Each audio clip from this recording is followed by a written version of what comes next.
Persamaan dasar akuntansi, ini kepake nanti ya, sampai habis.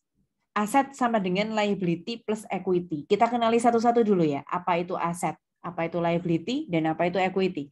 Aset itu adalah semua sumber daya yang dimiliki oleh perusahaan, yang diharapkan di masa depan akan memberikan suatu keuntungan yang masuk untuk perusahaan. Saya langsung pecah saja di sini, saya perkenalkan sama istilah lebih dalamnya. Aset itu dibagi dua ya teman-teman. Ada yang disebut dengan current asset, aset jangka pendek.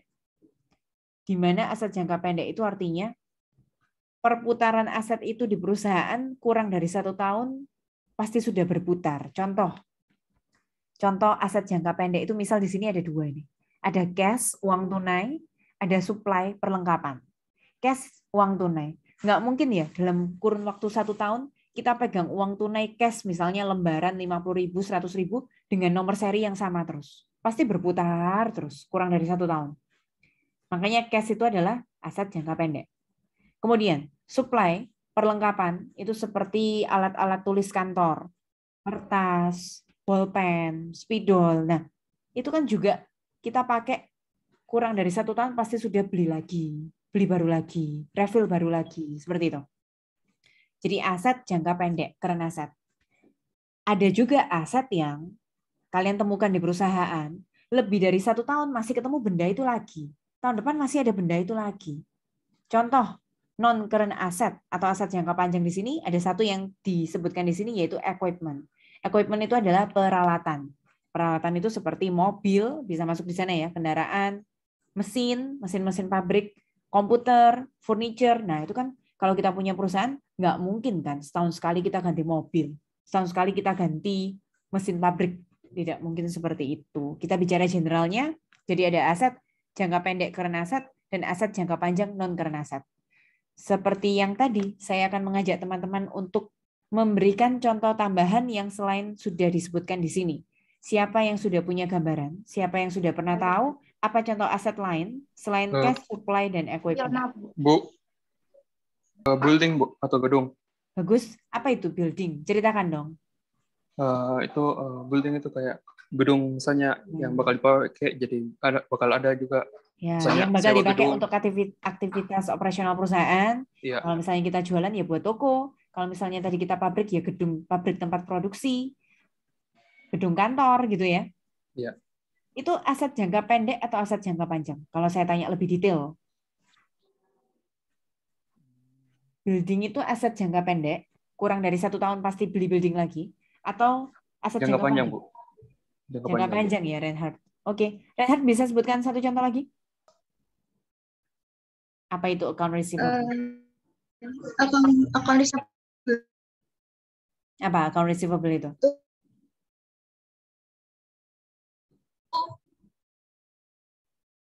Saya orang ini, iya, lebih kayak misal ada orang beli barang, misal orang beli barang di kita, tapi belum bayar gitu, Mem. Kayak hitungan kita ngutangin ke mereka, bukan perusahaannya kita yang ngutang.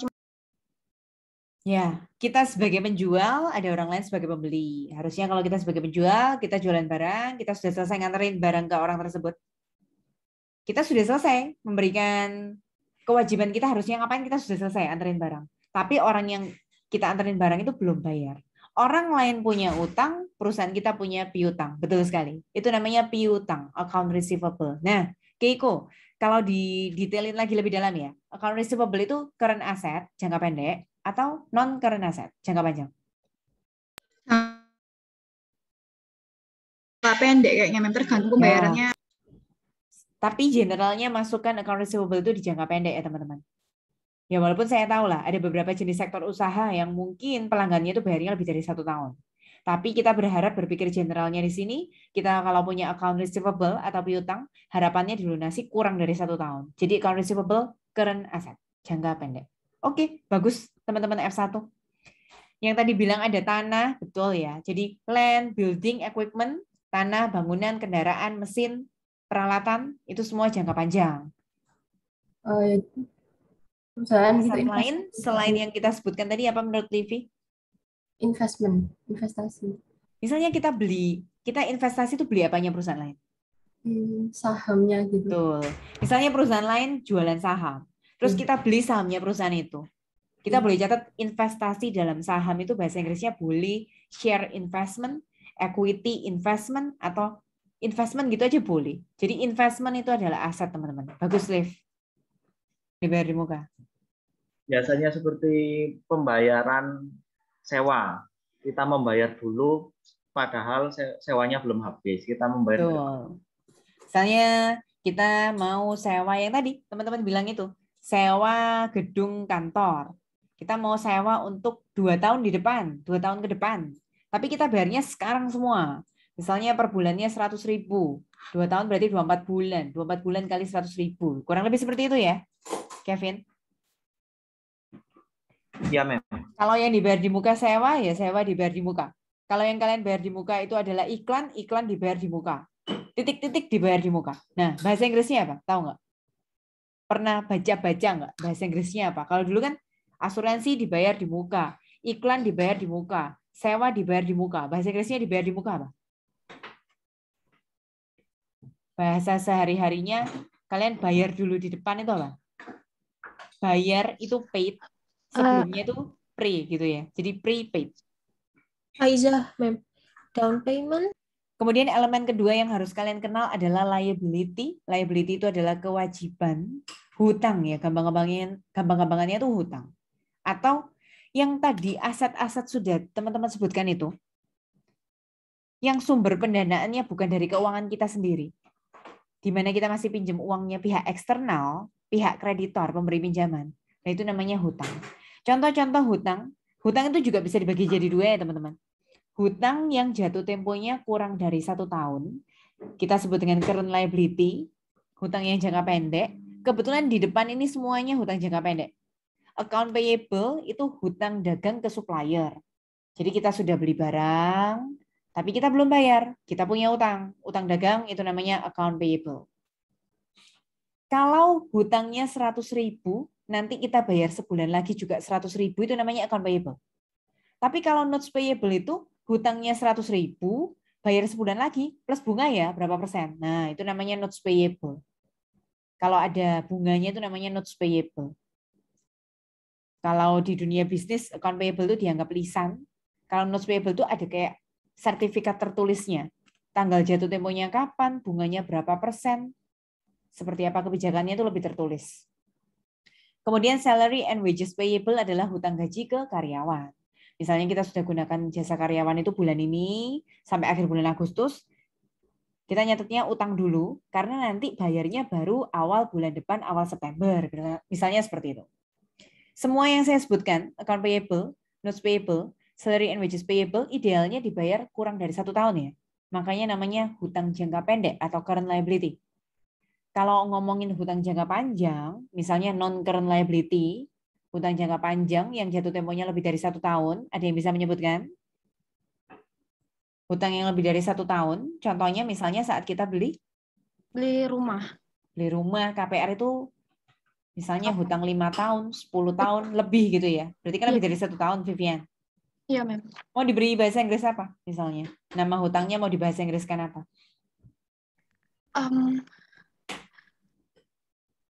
Kasih aja nama bahasa Inggrisnya sembarang. Misalnya nama banknya.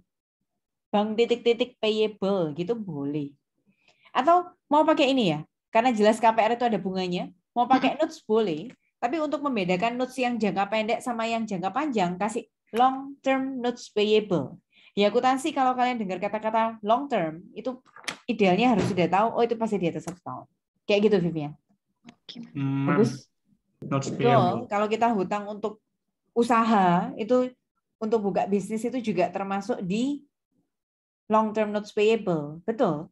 Pokoknya kalau kita ngutang, entah untuk beli rumah, mobil, usaha, konsumsi pun, pokoknya kalau utangnya jatuh temponya pendek, itu notes payable atau short term notes payable. Kalau hutangnya kalian lunasi lebih dari 1 tahun, kasih nama long term notes payable. Itu betul. Terserah ya, nanti kalau kalian buka perusahaan mau dikasih nama Bank BCA payable, Bank Mandiri payable juga nggak apa-apa. Pokoknya payable, kata kuncinya. Oke? Jadi betul sekali, ternyata teman-teman sudah pada tahu tentang istilah obligasi. Obligasi itu juga salah satu cara perusahaan lain untuk mendapatkan dana ya. Jadi nanti kita bicara perusahaan. Perusahaan itu kalau mau dapetin dana dari para investor itu bisa menerbitkan saham, ya investasinya nanti yang dijual dalam bentuk saham. Atau menjual juga dalam bentuk obligasi juga bisa. Tapi kalau lagi bicara hutang, berarti kita berposisilah sebagai perusahaan yang butuh dana, kemudian menjual surat hutang yang namanya bentuknya itu namanya obligasi. Nah, bahasa Inggrisnya obligasi, bonds payable. Biasanya bonds payable itu betul sekali, pasti lebih dari 1 tahun. Jadi masuknya di non-current liability. Untuk mata kuliah pengantar akuntansi, sayang sekali teman-teman nggak ada kesempatan untuk menghitung bonds payable. Kalau kalian di sini ada yang dari jurusan akuntansi, nah di semester 2 itu langsung kalian diajarin bagaimana cara ngitung hutang dengan sistem obligasi itu tadi. Oke, bagus sekali. Ma'am. Owner's equity ini, kalau tadi ya saya bilang aset yang dimiliki perusahaan, tapi sumber dananya dari eksternal, berarti kan utang. Nah, kalau tadi asetnya yang kalian punya itu sumber dananya memang punya sendiri, punya owners itu sendiri, lah itu sebenarnya namanya modal atau equity. Jadi dikatakan di sini adalah kepemilikan dari seorang owner terhadap total asetnya. Atau di sini ya, nama kerennya adalah residual equity. Kok bisa? Aset sama dengan liability plus equity. Kalau saya balik secara matematika, berarti kan aset kurangi liability sama dengan equity. Dengan kata lain, equity itu kan modal bersihnya kita. Tadi kita punya aset berapa? Misal ya, asetnya 10M. Ngutang 2M. Berarti 10 kurangi 2, 8M itu kan uang kita sendiri. Nah, itu yang disebut dengan modal atau equity di sini. Menjelaskan tentang equity itu lebih dalam lagi. Equity itu dipengaruhi oleh 4 elemen lagi, teman-teman. Ada owner's capital, owner's drawing, revenue, sama expense. Jadi equity itu dipengaruhi oleh 4 hal yang bisa membuat saldonya semakin bertambah dan semakin berkurang. Kita janjian dulu ya. Untuk di chapter-chapter awal ini, kita perusahaannya adalah usaha pribadi. Sole proprietorship yang tadi itu. Jenis badan usahanya tuh punyanya 1 orang. Sehingga biasanya kalau di sini nama ownernya adalah katakan A, ya A capital. B capital. C, ya C capital. Ini nama orangnya capital atau nama orangnya equity. Nah, kenapa modal perseorangan itu bisa bertambah? Kalau ada investment by owner. Investment by owner itu operatornya plus. Di sini bisa dilihat plus owner's capital. Apa itu investment by owner? Tadi saya sempat cerita tentang salah satu asumsi yang disebut dengan economic entity assumption. Misalnya saya mau cerita dulu ya. Kita janjian dulu kita buka perusahaan apa misalnya. Kita batasi asumsi kita jangan CVPT dulu tapi punyanya 1 orang, proprietorship. Terus teman-teman juga batasi jenis usaha kita jasa dulu ya. Ada perusahaan jasa, ada perusahaan dagang, ada manufaktur. Apa kalian sudah pernah tahu itu bedanya? Menjual jasa itu Gojek gitu mungkin. Jasa transportasi, jasa mempertemukan aplikasi yang menemukan antara pengguna sama drivernya, itu jasa. Ada yang bisa menyebutkan jasa lagi? Contoh perusahaan jasa lainnya lagi apa? Happy Fresh. Masih sama itu tentang aplikasi, yang lain dong? Rumah sakit. Jasa rumah sakit, betul. Rumah sakit itu jualan jasa, jasa pengobatannya, betul. Kemudian, kalau yang perusahaan dagang, boleh dilanjutkan Kores, boleh dilanjutkan teman-teman lainnya juga ya. Apa bedanya? Kalau jasa kan yang dijual jasa ya? Iya. Jasa Kalau pengobatan, dagang ini kayak saya kamu jasa memberikan pengajaran. produknya. Tadi ada jasa aplikasi. Kalau dagang, yang dijual adalah produknya. ada wujud nyata produknya. Barangnya. Lalu apa bedanya dagang sama manufaktur? Kalau dagang sama manufaktur sama-sama ada wujud produknya. Kalau manufaktur diproses dulu, Mem, dari bahan mentah menjadi bahan baku. Ya, Samuel. Kalau manufaktur itu nggak tiba-tiba mie instan gitu bentuknya ya. Jadi produksi dulu dari tepung, telur, diolah, di packing jadi mie instan. Sebut saja PT Indofood. Itu pabrik, itu manufaktur. Ada yang bisa menyebutkan contoh lain tentang manufaktur? Pabrik kertas. Pabrik kertas dari apa, Liv? Dari kayu terus diolah jadi kertas. Diolah dulu jadi pulp itu ya. Jadi kayak bubur kertas kemudian baru jadi kertas. Nah, kalau dagang bedanya apa? sama-sama jualan mie instan, sama-sama jualan kertas HVS gitu misalnya, tapi bedanya apa? Faiza menjual barang jadi. Cuma jadi Dia barang jadi. langsung jual barang jadi. Yang dijual itu barangnya sudah jadi, bukan diolah dari barang mentah ya. Jadi bukan Dari dari seller yang lagi sebelumnya menjual bahan lagi. baku, bukan. Jadi tinggal mie instan, kita beli dengan harga 2.000, dijual lagi jadi 2.500. Kertas sudah pak-pakan gitu ya. Kita belinya 1 rim, misalnya 35.000, jual lagi jadi 45.000, seperti itu. Batasi. Jadi untuk pertemuan kita di awal-awal, jenis usahanya yang punya 1 orang, proprietorship, kemudian jenis usahanya jasa. Jadi itu asumsi yang berlaku kurang lebih sampai chapter 4. Jadi usahanya punya 1 orang, proprietorship, dan bisnisnya itu bergerak di bidang jasa. Kalian bayangkan, di sini kita janjian ya. Misalnya tadi jasa yang diberikan adalah jasa pengobatannya rumah sakit. Teman-teman dibayangkan, kapan ada owner's capital? Owner's capital tadi saya bilang menambah equity, menambah modalnya perusahaan. Kenapa?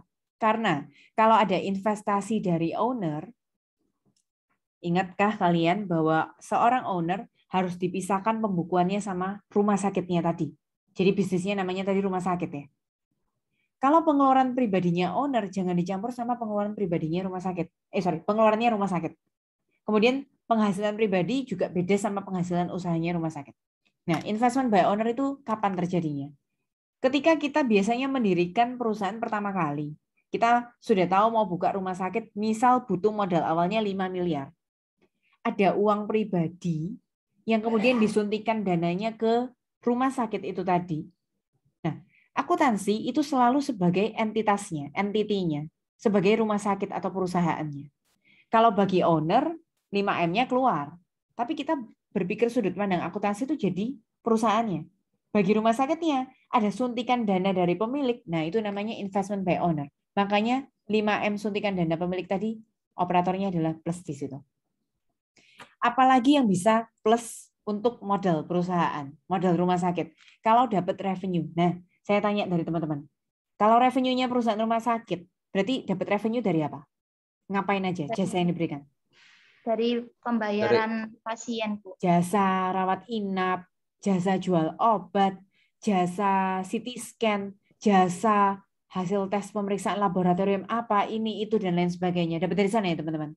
Jadi itu yang bisa nambah modalnya rumah sakit. Jadi plusnya di sana. Suntikan dana dari pemilik, owner's capital, atau revenue. Revenue itu ya sesuai dengan kalau kita bergerak di bidang rumah sakit ya jasa apa yang kita jual. Kalau kayak Petra ya yang dijual ya jasa pengajaran. Laundry ya jasa cuci bajunya. Barbershop ya jasa potong rambutnya. Makeup artist ya jasa make up-nya. Kurang lebih seperti itu. Nah, sebaliknya apa yang bisa mengurangi modalnya perusahaan? Yang bisa mengurangi adalah drawing. Kalian kenal juga drawing ini boleh di istilah lainnya withdrawal. Bahasa Indonesia yang kalian kenal sehari-hari adalah prive. Nah, apa itu drawing? Drawing itu jika tadi rumah sakitnya beroperasional, kemudian kan menghasilkan uang. Nah, ada uang cashnya perusahaan yang ingin kita ambil untuk kepentingan pribadinya owner. Jadi dari rumah sakit diambil untuk kepentingan pribadinya owner. Kita berpikir akuntansi itu jadi rumah sakitnya, jadi perusahaannya. Bagi rumah sakitnya, karena ada uang cash yang diambil, maka berkurang. Berkurang sehingga drawing operatornya pasti minus. Apalagi yang bisa mengurangi, yaitu expense. Nah, kemudian expense itu apa di sini? Expense itu beban-bebannya di rumah sakit.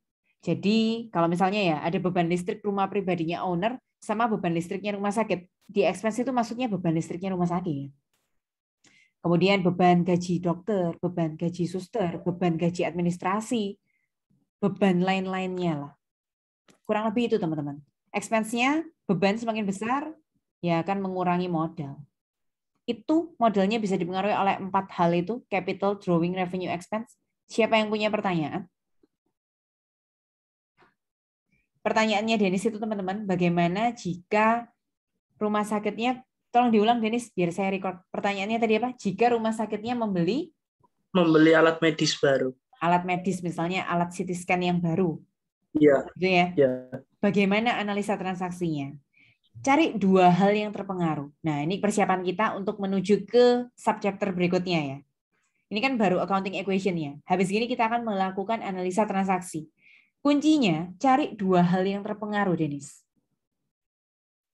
Coba ada teman-teman yang lain bisa jawab dulu nggak sebelum saya jawab? Coba saya, Bu. Coba Kevin, Bu. Ya, Kevin. Ini siapa? Kevin Tanujaya yang tadi? Ya, Ya, gimana, Vin? Apa yang berhasil kamu analisa? kan ya rumah sakitnya melakukan pengeluaran untuk pembelian barang, peralatan itu. Tapi kan peralatannya nambah. Peralatan itu berarti tadi masuk di mana? Aset, liability, atau equity? Di aset kan. Aset. Di asetnya Tadi kita nambah. sudah sepakat ya, jika ada mesin pabrik, sama ya, kalau bagi rumah sakit berarti mesin CT scan, mesin MRI-nya itu yang masuk equipment. Berarti ada equipment. Equipment tadi bagian dari aset, liability, atau equity? Aset, Bu. Aset. Jadi pembelian mesin itu asetnya bertambah. Dennis, Kevin, betul. Terus kemudian cari satu lagi yang terpengaruh. Jadi ya selalu ada dua sisi. Kalian harus mencari dalam sebuah transaksi itu ada dua yang terpengaruh. Bisa lagi menemukan yang satunya. Modalnya yang berkurang. Modal berkurang. Ekuitas. Pengeluaran yang bertambah. Tambah banyak jawaban ya sekarang ya. Oke, saya jawabin dulu deh biar nggak jadi misleading information ya. Jadi ketika kita membeli mesin tadi sudah sepakat ya Dennis itu penjelasannya equipment itu adalah bagian dari aset, asetnya bertambah. Nah, ceritanya belinya pakai uang tunai atau ceritanya belinya pakai utang? Dennis. Kalau misal utang bagaimana kalau misalnya cash Kalau gimana? belinya pakai utang, berarti asetnya bertambah, diiringi ada liability-nya bertambah. Mesin misalnya tadi 1M, berarti asetnya nambah 1M, utangnya juga nambah 1M. Itu kira-kira kalau dimasukkan dalam sebuah analisa transaksi. Kalau belinya pakai uang, berarti ada aset berupa equipment yang bertambah 1M, tapi ada aset yang berupa uang cash tunai yang berkurang 1M. Jadi di sisi lain asetnya berkurang, uangnya berkurang, tapi di sisi lain kita nambah aset lain berupa mesin. Bisa dapat logika saya, Dennis? Ya, sudah. Sip. Saya stop.